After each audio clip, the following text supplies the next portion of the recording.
तो चलिए शुरू करते हैं दोस्तों। आज एनसीईआरटी का एग्जाम्पलर का सेट नंबर 2। जैसा कि आपको पता है कि पिछले दिन मैंने क्या किया था, एनसीईआरटी का एग्जाम्पलर का सेट नंबर 1 दिया था। उसमें भी काफी इंपॉर्टेंट क्वेश्चन मैंने आपको डालकर दिया था और चैप्टर वाइज चल रही है। ठीक है, ये भी चैप्टर वाइज ही है। आज सेट 2 कर रहे हैं, 20-20 का क्वेश्चन का सेट आपको हम दे रहे हैं। इसमें भी जो है क्या है, सेट नंबर 2 में 20 क्वेश्चन डाले गए हैं। तो चैप्टर वाइज चल रही है। जैसा कि आपको पता है कि अभी क्वेश्चन का लेवल थोड़ा लो होगा, क्योंकि क्या है ना दोस्त कि अभी हम क्या कर रहे हैं कि लो क्लास से शुरू कर रहे हैं, यानी 6 क्लास से शुरू कर रहे हैं। तो थोड़ा सा आपको पता ही होगा कि लगेगा कि थोड़ा सा लो है, लेकिन जैसे जैसे आप ऊपर जाइएगा दोस्त इसका लेवल बढ़ता जाएगा। ठीक है, लेकिन फिर भी दोस्त ये काफी इंपॉर्टेंट है, जान लीजिए। ये सिर्फ RRB, railway technician, ALP, NTPC group 2 के लिए ही नहीं है। आपको हम बता देते हैं कि जितने भी एग्जाम होते हैं दोस्त ऑल इंडिया में गवर्नमेंट जॉब, उस सबके लिए दोस्त क्या है कि काफी इंपॉर्टेंट होता है। और इसी से क्या होते हैं कि क्वेश्चन सेट किए जाते हैं।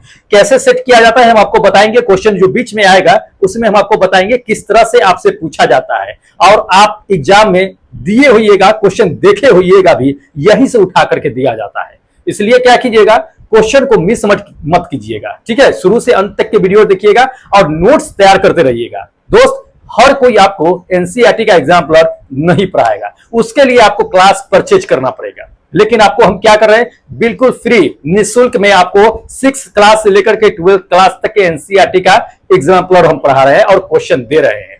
तो दोस्त इसे बिल्कुल मिस मत कीजिए, और नोट्स मेरा कहना मानिए तो नोट्स तैयार कर लीजिए। प्रत्येक दिन का आप सेट बाय सेट क्या कीजिए कि नोट्स तैयार कर लीजिए। बहुत आसान होगा, एग्जाम के समय एक बार रिवीजन मार दीजिएगा दोस्त, कंप्लीट हो जाएगा। ठीक है, तो साइंस का आपका एनसीईआरटी का एग्जाम्पलर का सेट नंबर 2 आज चलेगा। चलिए इसमें हम देखते हैं कि 20 इंपोर्टेंट जो दोस्त सेलेक्ट करके लाए हैं उसे हम देखते हैं। चलिए देखिएगा, इसमें क्वेश्चन नंबर फर्स्ट है। क्वेश्चन नंबर फर्स्ट में क्या कह रहा है इसमें कि सेफ्टी पिन बनाने के लिए आमतौर पर निम्नलिखित में से किसका उपयोग किया जाता है। जी हाँ, सेफ्टी पिन तो आप लोग जानते होइएगा, सभी लोग जानते हैं सेफ्टी पिन। तो सेफ्टी पिन का इस्तेमाल जो बनाने के लिए किसका इस्तेमाल करते हैं, ध्यान रखिए। इसमें आपको हम बता देते हैं, जैसे कि आरआरबी, एएलपी और टेक्नीशियन एनसीईआरटी एग्जाम्पलर 6.4 जो लिखा हुआ है, वो 6.4 क्या है ये समझ लीजिए। यानी 6 क्लास का ये 4 यानी कि चौथा चैप्टर का है, ध्यान रखिएगा। इसलिए हमने कोड में इसको लिख दिया है। तो इस तरह से आप पहचान सकते हैं कि किस चैप्टर से चला है, किस क्लास से चल रहा है। ठीक है, तो इसको ध्यान में रखिएगा, 6 क्लास का चौथा चैप्टर से है ये। तो इंपॉर्टेंट क्वेश्चन उसी में से हम सेलेक्ट करके लाए हैं आपको एग्जाम्पलर से। सारा क्वेश्चन तो देना पॉसिबल नहीं है, क्योंकि बहुत सारे ऐसे क्वेश्चन होते हैं जो बहुत इजी होते हैं और उसको मतलब एक ही क्वेश्चन से बहुत सारे रिलेटेड होते हैं। तो हम वैसे क्वेश्चन सेलेक्ट करके लाते हैं जो एक क्वेश्चन से ही आपको क्या होगा कि सारा क्वेश्चन पकड़ में आ जाएगा। ठीक है, इसलिए हम सिलेक्ट करके लाए हैं। चलिए चलिए इसमें क्वेश्चन जो देखते हैं वो क्या कर रहा है कि सेफ्टी पिन बनाने के लिए इसमें से किसका उपयोग किया जाता है। चलिए देखते हैं ऑप्शन। पहला नंबर इसमें कह रहा है आपको कि लकड़ी और क्या करता है कि कांच का इस्तेमाल करते हैं। दूसरा नंबर कह रहा है कि प्लास्टिक और कांच का इस्तेमाल करते हैं।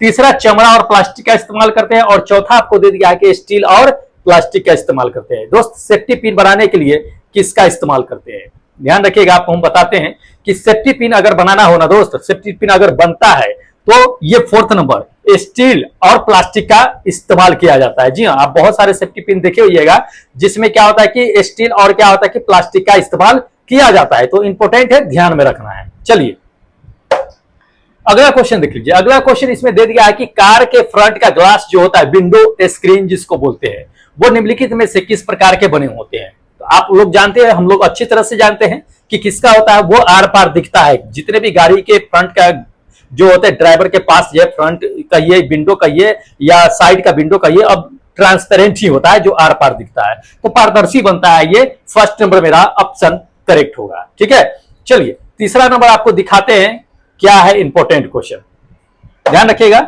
आपको इससे हम क्वेश्चन आपको बताते हैं कि इसमें कह दिया है कि बूझों की दादी है, जिसे क्या है कि चीनी की बीमारी है, यानी कि मधुमेह से पीड़ित है। देखिएगा यहीं से क्वेश्चन कैसे आपको सेट किया जाता है, यहीं से क्वेश्चन सेट किया जाता है, ध्यान रखिएगा। आपको हम बता देते हैं, आप इसको बिल्कुल समझिए। आपको ये एनसीईआरटी का एग्जाम्पलर का 6 क्लास का आपका 5 चैप्टर से है, समझिए इसको। आपको हम बिल्कुल समझाते हैं कैसे क्वेश्चन सेट किया जाता है इससे। देखिए पहला तो इसमें क्या कह रहा है कि बूझों की दादी है, उसे क्या है कि मधुमेह की बीमारी है, यानी कि चीनी की बीमारी है। ठीक है, डॉक्टर ने उसे क्या कहा कि बसा वाले जो है लस्सी कम पीने के लिए, यानी कम बसा वाले जो है लस्सी पीने के लिए, ज्यादा फैट वाली लस्सी नहीं पीने के लिए। बूझो ने क्या किया होगा लस्सी बनाने के लिए, इसमें से कौन सी विधि अपनाई होगी। लस्सी आपको पता ही है कि दही से बनता है और दही में फैट की मात्रा ज्यादा होता है, तो डायरेक्ट उसको नहीं दे सकती है बूझो जो है अपनी दादी को, क्योंकि फैट की ज्यादा उसमें होती है, तो उसको फैट कम करना है। तो दही से फैट कैसे कम करेंगे, ध्यान रखिए। ऑप्शन लिख लीजिए। पहला कहता है ऑप्शन की निस्पंदन की वजह से कर सकते हैं, दूसरा निथारण की, या तीसरा नंबर इसमें कह रहा है कि मथन करके, या चौथा निष्पादन करके। कैसे कैसे फैट को कम करके बूझो जो है अपनी दादी को लस्सी देगी पीने के लिए। ध्यान रखिए, आपको हम बताते हैं कि मथ करके देगी। कैसे? मथ करके। अब मथना होगा, मथ करके। अब मथ करके कैसे देगी समझिए। जब भी आप मथिएगा ना तो उससे क्या होगा कि क्रीम निकलता है, और क्रीम निकलने के बाद वो फैट जो होता है क्या होता है, अलग हो जाता है, उससे फैट कम जाता है। उसके बाद उस लस्सी को जो है बूझो जो है अपनी दादी को पिलाएगी, क्योंकि उसमें फैट की मात्रा कम हो जाएगी। जैसे कि आपको हम बताते हैं, दूध है, दूध को जब मथिएगा तो उससे क्या होता है, क्रीम अलग हो जाता है। ठीक है, तो उसमें फैट की मात्रा कम जाता है। तो उसी तरह से क्या होता है कि दही को भी, कोई भी चीज को मथेंगे, जैसे दूध है, दही है, तो उसमें क्या होगा, फैट की मात्रा कम जाएगा। उसके बाद ये क्या होगा कि वो फैट लेस हो जाएगा। ठीक है, तो वो बूझो जो है अपनी दादी को ये मंथन करके दही को उसके बाद पिलाएगी। ठीक है, ये क्रिया करेगी। चलिए अगला क्वेश्चन देख लीजिए। अगला क्वेश्चन दे दिया है कि निम्नलिखित में से कौन से मिश्रण आप निस्पंदन विधि के द्वारा जो है उपयोग करके अलग कर पाएंगे। जी हाँ, निस्पंदन विधि के द्वारा जो है इसमें से कौन सी प्रक्रिया से दो चीज मिला हुआ है, मिश्रण मतलब मिला हुआ है, उसको अलग करेंगे। ध्यान रखिए। तो पहले तो समझ लीजिए कि निस्पंदन होता क्या है, फिर आप समझिएगा कि करते क्या है। देखिए निस्पंदन होता क्या है। निस्पंदन क्या होता है दोस्त, की अलग करना होता है, छान करके अलग करना होता है। जो मिश्रित द्रव्य में पदार्थ जो मिले होते हैं उससे छान करके अलग करने की प्रक्रिया को निस्पंदन कहते हैं। ध्यान रखिएगा। तो अब देख लीजिए, पहला ऑप्शन कहता है कि पानी में तेल, तो क्या पानी में तेल है उसे छान करके अलग किया जा सकता है अगर मिला हुआ है तो? नहीं कर सकते हैं। दूसरा नंबर देख लीजिए कि दूध में कहता है कि कॉर्नफ्लेक्स, क्या इससे हम अलग कर सकते हैं छान करके? तो आप कंफ्यूज हो जाइएगा कि कॉर्नफ्लेक्स होता क्या है, क्या नहीं होता है, हम कैसे मारे। चलिए आगे पढ़ लेते हैं। आगे इसमें तीसरा नंबर में कह रहा है आपको कि पानी में नमक, पानी में नमक मिला हुआ है, क्या छान करके अलग कर सकते हैं? नहीं कर सकते हैं। चौथा इसमें कह रहा है कि दूध में जो है चीनी का मिला हुआ, दूध में चीनी मिला हुआ है, क्या छान के अलग कर सकते हैं? नहीं। दोस्त इस सब में हमें जाना पहचाना, fourth, three and first number जो जाना पहचाना ऑप्शन है।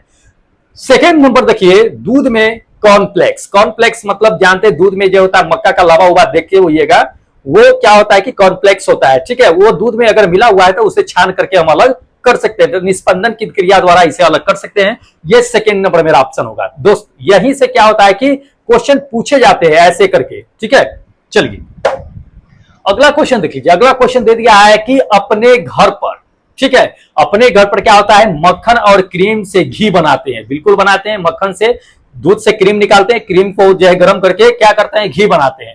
तो घी के से जो है अवशेष को अलग करने की विधि कौन सी है, इसमें ये बताना है।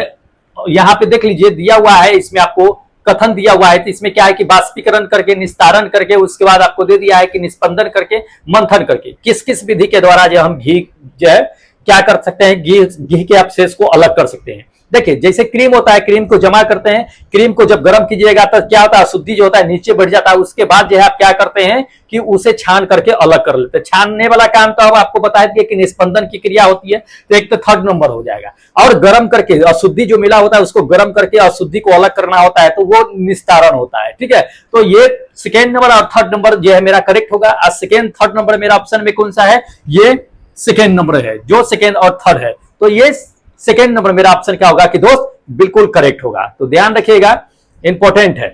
चलिए अगला क्वेश्चन आपको हम दिखाते हैं। अगला क्वेश्चन दोस्त इसमें आपको दे दिया कि एक शिक्षक ने क्या किया कि पानी से आधे भरे गिलास में क्या किया कि कॉपर सल्फेट मिला दिया। अब कॉपर सल्फेट मिला दिया पानी में, कोई रिएक्शन नहीं हुआ। उसके बाद फिर कॉपर सल्फेट को वापस लाना है, तो किस विधि द्वारा लाएगा? ध्यान रखिए, अगर आपको कहा जाए कि नमक है पानी में मिला दो और फिर नमक को वापस ला, कौन सा विधि अपनाइएगा? स्वाभाविक बात है कि हम पानी को गर्म करेंगे, वाष्पीकरण से पानी को उड़ा देंगे और नमक को ले आएंगे। तो सेम यही प्रक्रिया इसमें भी किया जाएगा, वाष्पीकरण की प्रक्रिया। ठीक है, कॉपर सल्फेट अगर पानी में मिलाया गया है, कोई रिएक्शन नहीं हुआ है, तो पानी को हम क्या करेंगे, गर्म करेंगे या वाष्पीकरण क्रिया के द्वारा क्या करेंगे, पानी को उड़ा देंगे और उसके बाद जो बचेगा वो मेरा कॉपर सल्फेट होगा, प्राप्त कर लेंगे। ठीक है, चलिए अगला क्वेश्चन देख लीजिए दोस्त। अगला क्वेश्चन दे दिया है कि गर्मी के दिनों में बूझों ने क्या किया कि विद्यालय में जो है एक प्लास्टिक की बोतल लेकर के गई थी, उसमें पानी भरा हुआ था। उसके बाद जो है बोतल जो है विद्यालय में ही भूल गई, और बोतल जो है विद्यालय में भूलने के बाद क्या हुआ कि जब अगले दिन गई तो बोतल में आधी पानी बची हुई थी। अगले दिन जब गई तो वह बोतल देखी, बोतल में क्या था कि बोतल आधा खाली था, और बोतल में के भीतरी हिस्से पर, सतह पर क्या था कि पानी के बूंदे बूंदे क्या थे कि जमे हुए थे। तो वो किस कारण से जमे हुए थे, यही इसमें ऑप्शन में आपको ढूंढना है। जी हाँ, ध्यान रखिए, आपको इसी तरह से क्वेश्चन सेट किया जाता है। कैसे सेट किया जाएगा, आपको कहेगा कि अगर, चलिए आपको हम पहले ऑप्शन बताते हैं, फिर आपको बताते हैं कि कैसे क्या होता है नहीं होता है। ऑप्शन देख लीजिए कि पानी के बोतल के अंदर अगर बूंदे बूंदे जमी हुई है तो वह किस कारण से होगी। पहला देख लीजिए, पहला ऑप्शन आपको इसमें क्या कह रहा है कि उबलने और संघनन की क्रिया से। देखिए पानी जब भी अगर जमता है तो वह संघनन की क्रिया होती है, तो संघनन की क्रिया तो आपको इसमें तीनों में दिख रहा है। ठीक है, तीन में, दूसरा नंबर में नहीं ना दिख रहा है, तो ये और ये तीन में दिख रहा है। तो या तो संघनन की क्रिया उबला होगा, तो उबलेगा तो नहीं भाई, पानी अगर जो है क्या कर दिया कि इस विद्यालय में अगर छोड़ दिए बुझो तो उसमें से क्या होगा कि पानी तो बॉयल होगी नहीं, पहला नंबर बात। तो इसको तो ऐसे ही हटा दीजिए। दूसरा नंबर इसमें आपको कह रहा है कि वाष्पीकरण, हाँ तो वाष्पीकरण हो सकता है लेकिन संतृप्त नहीं होगा, संघनन होता है।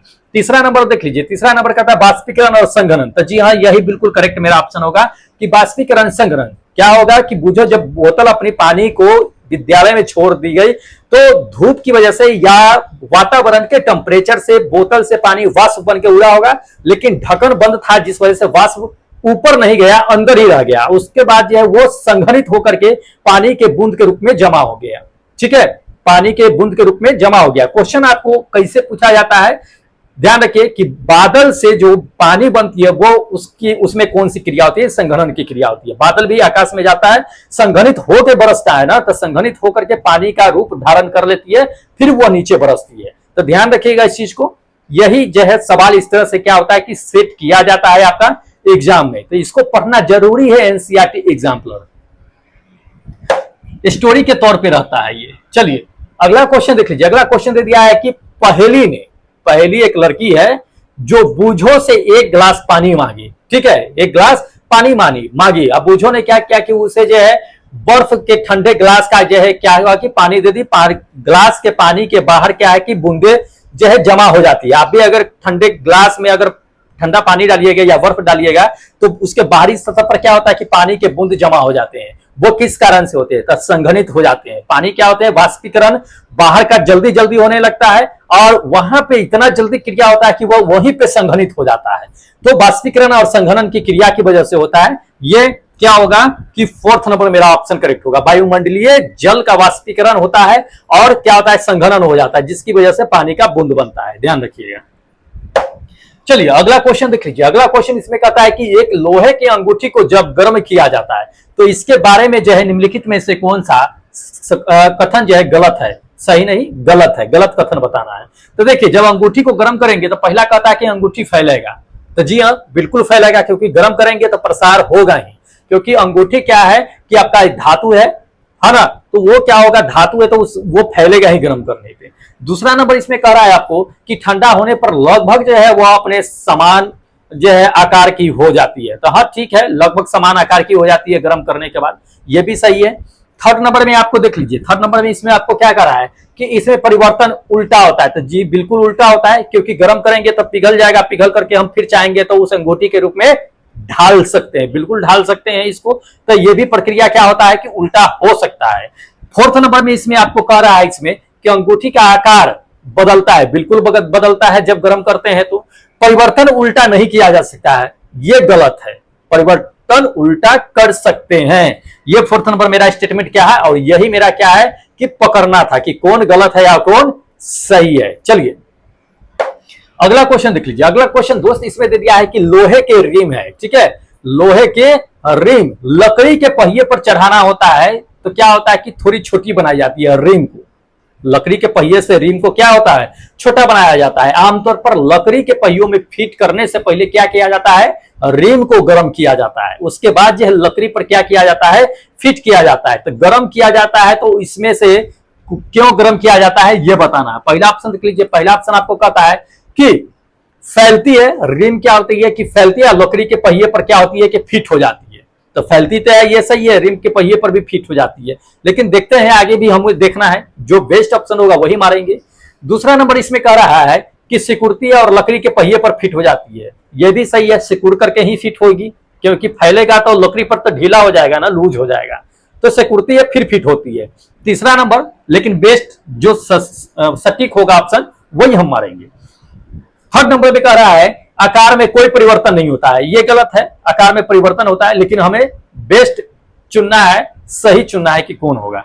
चौथा नंबर देख लीजिए, तो चौथा नंबर पे कहता है कि वो पहले फैलती है। बिल्कुल, जब गर्म करेंगे तो वो पहले फैलेगी, फिर ठंडा होने के पर सिकुड़ती है। बिल्कुल, ठंडा होने पर वो सिकुड़ती है, और पहियों में क्या होती है कि लकड़ी के पहियों में फिट हो जाती है। ये बिल्कुल बेस्ट ऑप्शन है आपका। ठीक है, कि गर्म करेंगे, क्योंकि पहिया पर हमें क्या है, रिम चढ़ाना है, तो गर्म करेंगे तो वो फैलेगा, ऊपर ले जा करके क्या करेंगे, पहिए पे डालेंगे, वैसे ही सिकुड़ना शुरू करेगा, और लकड़ी पे क्या होगा कि फिट हो जाएगा। तो पहले गर्म करने पर फैलते हैं, फिर जो है सिकुड़ता है, फिर पहिए में जा लकड़ी के पहियों में क्या होता है, फिट हो जाता है। इसलिए ये फोर्थ मेरा ऑप्शन क्या होगा कि बिल्कुल करेक्ट होगा। दोस्त ध्यान से टिक मारना है। चलो अगला क्वेश्चन देख लो दोस्त। अगला क्वेश्चन दे दिया कि निम्नलिखित में से कौन सा तने का प्राथमिक जो है कार्य नहीं है। जी हाँ, प्राथमिक प्राइमरी वर्क नहीं है, ये बताना है। ऑप्शन देख लीजिए, जल का संवहन। दोस्त इसमें तना क्या करता है, जल का संवहन करता है। तो जी हाँ, बिल्कुल जल का संवहन करता है। जो खनिज लवण जो होता है जड़ से पेड़ के प्रत्येक भागों में जाता है, तो तना से होते हुए भी जाता है, इसलिए संवहन, इस जल का संवहन होता है। दूसरा नंबर कहता है प्रकाश का संश्लेषण। दोस्त पत्तियों में प्रकाश का संश्लेषण होता है, न कि तने में होता है। तो ये जो है काम तने का नहीं है। ये मेरा ऑप्शन यहीं पे क्या होगा कि बिल्कुल करेक्ट होगा। ध्यान रखिएगा, पत्तियों का काम होता है प्रकाश संश्लेषण करना, न कि तने का काम होता है। ठीक है, चलिए अगला क्वेश्चन देख लीजिए दोस्त। अगला क्वेश्चन इसमें दे दिया कि निम्नलिखित में से कौन सा सुमेलित नहीं है, मतलब सही मिलान किया हुआ नहीं है। पहला ऑप्शन देख लीजिए। पहला ऑप्शन आपको क्या कहता है कि पेटियोल। पेटियोल क्या है कि पत्ती को जो है तने से जोड़ती है। क्या ये सही है? तो जी हाँ, बिल्कुल सही है। पेटियोल ही क्या होता है कि पत्ती को तना से जोड़ता है। ध्यान रखिएगा, पूछा जा सकता है आपको कि कौन जो है पत्ती को तना से जोड़ने का काम करता है, तो ध्यान रखिएगा पेटियोल। ऑप्शन के हिसाब से भी पूछा जा सकता है। दूसरा नंबर देख लीजिए। दूसरा नंबर आपको कहता है कि लेमिना पत्ती का हरा सपाट भाग होता है, तो जी हाँ, ये बिल्कुल सही है। मार्जिन, तीसरा नंबर कह रहा है कि मार्जिन पत्ती को आकार देता है, तो बिल्कुल आकार देता है। चौथा नंबर इसमें कह रहा है कि सिरा जो है बाष्पोत्सर्जन करता है, ये गलत है। बाष्पोत्सर्जन का काम पत्ती करता है, न कि सिरा करता है। और ये हमें सुमेलित कौन नहीं है, तो ये सुमेलित बिल्कुल नहीं है, ये मिलान नहीं सही करता है। ठीक है, तो ये पत्तियों का काम होता है, ध्यान रखिएगा, ना कि ये सिराएं का। चलिए अगला क्वेश्चन देख लीजिए। अगला क्वेश्चन दे दिया है कि प्रकाश संश्लेषण के बारे में निम्नलिखित में से कौन सा वाक्य सही है, ये पढ़ करके हमें बताना है। कौन कौन सा वाक्य, 4 वाक्य दिया हुआ है, इसमें हमें बताना है कि कौन कौन सा वाक्य सही है प्रकाश संश्लेषण के लिए। ध्यान रखिएगा, पहला देख लीजिए। पहला कह रहा है प्रकाश संश्लेषण के लिए कि आपको जो है सूर्य का प्रकाश, कार्बन डाइऑक्साइड, क्लोरोफिल और पानी की आवश्यकता होती है प्रकाश संश्लेषण के लिए। जी हाँ, बिल्कुल होती है, ये चारों की ही आवश्यकता होती है। तो पहला नंबर तो ऐसी पकड़ में आ गया कि ये होगा। दूसरा नंबर देख लीजिए। दूसरा नंबर आपको कह रहा है कि ऑक्सीजन अवशोषित होती है। जी, प्रकाश संश्लेषण में ऑक्सीजन अवशोषित नहीं होती है, ऑक्सीजन नहीं लिया जाता है, कार्बन डाइऑक्साइड लेते हैं पत्ती। ध्यान रखिएगा, ऑक्सीजन तो छोड़ते हैं, अवशोषित नहीं करते हैं। तो दूसरा नहीं होगा, पहला नंबर पकड़ के रखिएगा। उसके बाद तीसरा नंबर में आपको क्या करा है कि पत्तियों का क्या होता है कि पत्तियां प्रकाश संश्लेषित होती है। तो जी हाँ, पत्ती प्रकाश संश्लेषित होती है। ये थर्ड नंबर भी सही है, पहला और थर्ड पकड़ा गया। चौथा में चलिए। चौथा नंबर आपको कह रहा है कि प्रकाश संश्लेषण के दौरान प्रोटीन बनते हैं। ये गलत है, प्रोटीन नहीं बनता है, भोजन बनता है।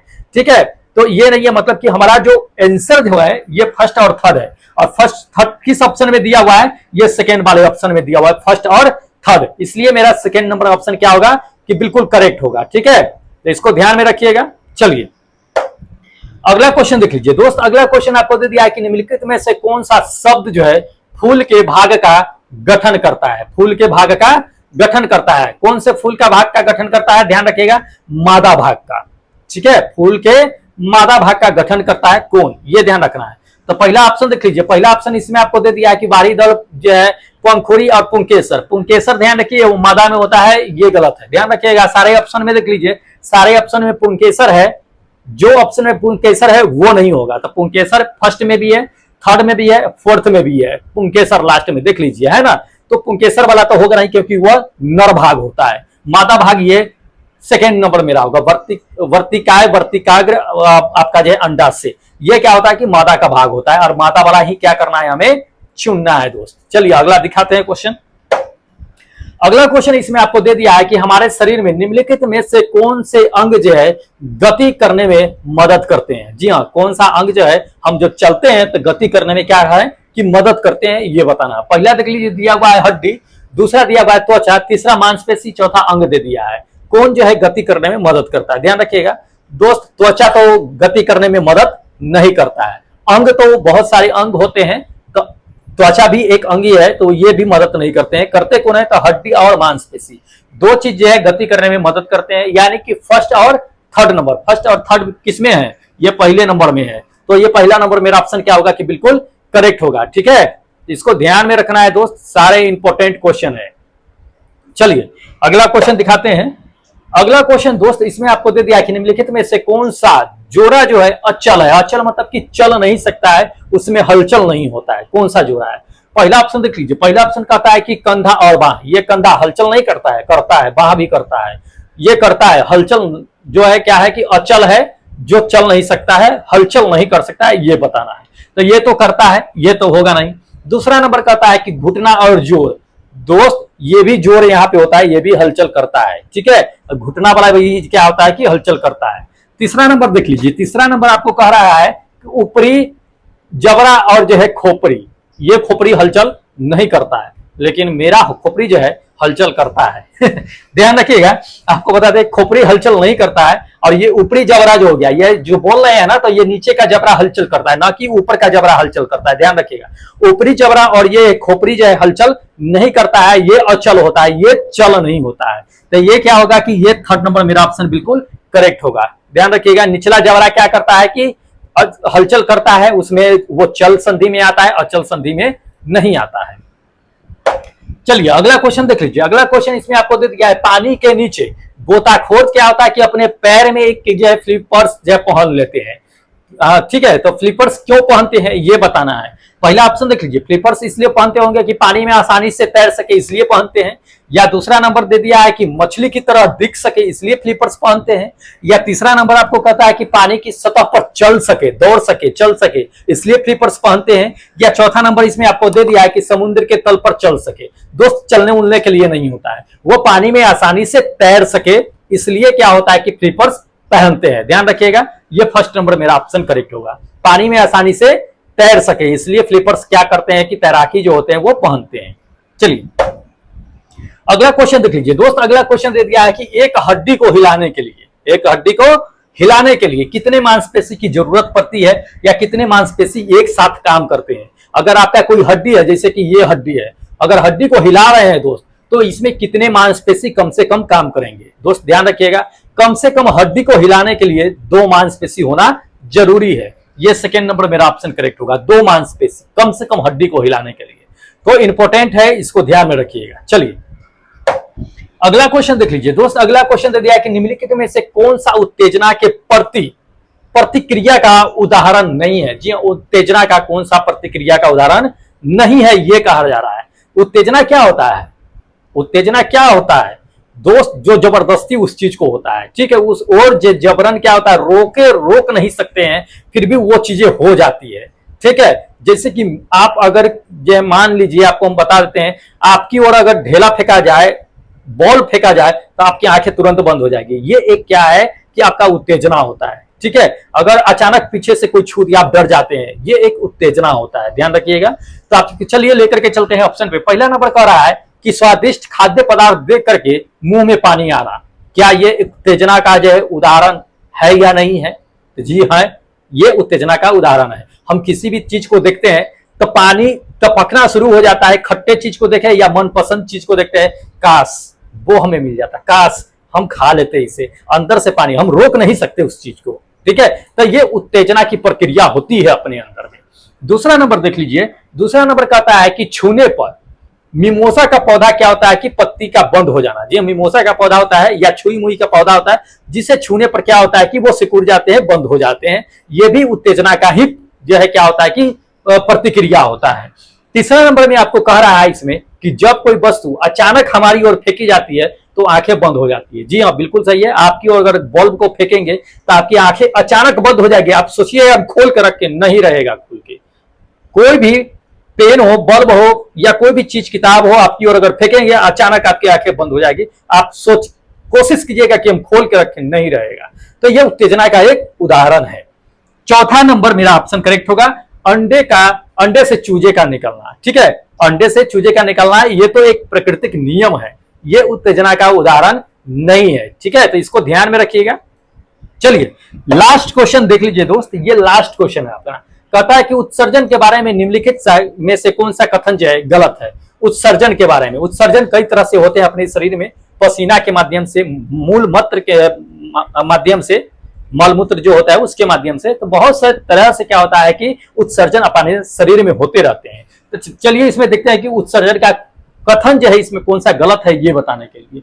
पहला ऑप्शन देख लीजिए, पहला इसमें कह रहा है कि उत्सर्जन जो है पौधे में उत्सर्जन होता है। तो जी हाँ बिल्कुल होता है, जैसे वाष्प के रूप में उत्सर्जन होता है ना पौधे में, या आप गोंद पौधे से निकलते हैं, वो भी एक उत्सर्जन का ही उदाहरण है। ठीक है, ध्यान रखिएगा। सेकेंड नंबर में आपको देख लीजिए, कहता है उत्सर्जन पौधे और जानवर दोनों में होते हैं। बिल्कुल, जानवर में भी होते हैं, इंसानों में भी होते हैं उत्सर्जन, क्योंकि जानवर भी क्या करता है, मल मूत्र त्याग करता है, वो भी एक उत्सर्जन का उदाहरण है। तीसरा नंबर आपको क्या कह रहा है कि उत्सर्जन में केवल अतिरिक्त पानी का छुटकारा पाने की प्रक्रिया है। जी नहीं, केवल पानी ही नहीं निकलता है। हम आपको क्या बोले कि मल मूत्र सब निकलता है, जो भी अवशिष्ट पदार्थ होता है। पेड़ पौधे में बता तो दिए कि गोंद, तो वो क्या पानी का जो है एकमात्र जो है साधन है उत्सर्जन का? नहीं, उसके अंदर अवशिष्ट पदार्थ, अवशिष्ट जो भी पदार्थ होती है निकलना एक उत्सर्जन का ही क्रिया होता है। ध्यान रखिएगा, ये थर्ड नंबर मेरा ऑप्शन जो है गलत स्टेटमेंट है, यानी कि ऑप्शन के क्वेश्चन के अनुसार ऑप्शन ये बेस्ट है, सही है। तो दोस्त ये था अपना 20 इंपोर्टेंट क्वेश्चन जो काफी इंपोर्टेंट है। फिर नेक्स्ट डे क्या करेंगे, अगले चैप्टर से आपका 20 इंपोर्टेंट क्वेश्चन क्या करेंगे, सिलेक्ट करके लाएंगे जो काफी इंपोर्टेंट होगा। इसलिए दोस्त क्या कीजिए कि पढ़ा कीजिए और नोट्स जरूर तैयार किया कीजिए, क्योंकि दोबारा आपको फिर मौका नहीं मिलेगा एनसीईआरटी एग्जाम्पलर कहीं भी आपको निःशुल्क में पढ़ने का। कहीं भी अगर आप पढ़िएगा एनसीईआरटी एग्जाम्पलर तो ध्यान रखिए आपको पे करना पड़ेगा, लेकिन हम आपको निःशुल्क में पीडीएफ भी देंगे। टेलीग्राम ज्वाइन कर लीजिएगा, इस सब का पीडीएफ आपको मिल जाएगा। और नोट्स जरूर तैयार कर लीजिएगा, क्योंकि पीडीएफ तो खैर मिल ही जाएगी, नोट्स तैयार जरूर कर लीजिएगा। चलिए, अभी तक अगर आप टेस्ट नहीं दिए हैं पिछले दिन का तो टेस्ट दे लीजिए, क्योंकि आज ही भर तक लिंक एक्टिव है। उसके बाद लिंक को डीएक्टिव कर देंगे, फिर आप टेस्ट से वंचित रह जाइएगा, फिर हाथ मलते रह जाएगा, टेस्ट छूट जाएगा, फिर पीडीएफ ही पढ़ के काम चला लीजिएगा। पता नहीं चलेगा इतने सारे लोगों के बीच आपका स्थान कितना नंबर पे आया, कितना नंबर पे नहीं आया। इसलिए टेस्ट से वंचित मत रहिए, टेस्ट जा करके दे लीजिए। और चैनल अगर अभी तक आप सब्सक्राइब नहीं किए हैं जो लोग, वो फटाफट चैनल सब्सक्राइब कर लीजिए, क्योंकि दोस्त आने वाला वीडियो जो है आपके लिए बहुत बेनिफिट होने वाला है। इसलिए चैनल सब्सक्राइब कर लीजिए, फिर मौका मिलेगा आपको। चलिए फिर मिलते हैं हम अगले सेट के साथ, जो सेट आएगा क्या, तीसरा एनसीईआरटी एग्जाम्पलर का तीसरा सेट आएगा, उसमें मिलते हैं। तब तक इजाजत दीजिए। जय हिंद दोस्तों।